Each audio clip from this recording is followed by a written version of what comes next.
Yan, isang pinagpalang hapon na naman po sa atin lahat. So, nakita po natin si Kuya nagana po dito sa daan. Tinigilan po namin kahit na mabilis po yung takbo namin. Nakita po namin siya. Ayan, kasi namamas ko po siya. Ayan, nakita po namin na PWD po siya. Kagaya po siya ng kapatid ko. So, kapag po nakakita po ako ng PWD, parang naano rin po ako, gusto ko po silang tulungan. Kaya lang, yun lang po yung, kung ano po yung tulong na makakaya ko lang. Kuya, tagusan ka ba kuya?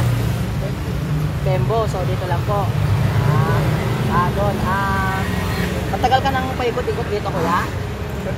Taon-taon lang yan. Taon-taon lang. Ayan. Nung pagkasilang mo kuya, ganyan na po kayo.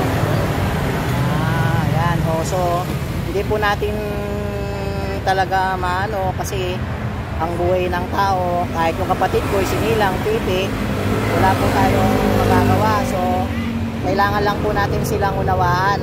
Ayan si Kuya. Yung mga ganito pong mga sitwasyon, kailangan lang po natin silang unawain. Kaya nung nakita ko po siya, ay biglang tumigil po kaagad ako sa pagmumotor. Ayan, ayan yung kapatid ko, pipi yan. Pipi siya. Ayan, bibigyan po natin siya ng pamasko. Total, Pasko naman. Para magkaroon siya ng kahit pambili lang ba ng bigas. Ayan, kaway ka muna kuya. Ayan, ayan po, ayan siya. Ayan. Sana gabayan siya ng lagi ng Panginoon. Huwag siyang kakalimot sa Panginoon at hindi siya pababayaan ito. Yun po yung pinaka ano ko sa kanya, kuya. Kuya, Merry Christmas ha. Bigyan kita kuya ng 200 para pang-ano mo. Ayan, oo. Ayan, kuya. Kaway ka muna kuya. Ayan. Kuya, pagpalain ka ng Panginoon. Mag-iingat ka lagi sa mga ginagawa mo, lalo na sa pagtawid sa daan, kuya. Ayan, okay. Maraming salamat kuya. God bless. God bless kuya. Thank you kuya.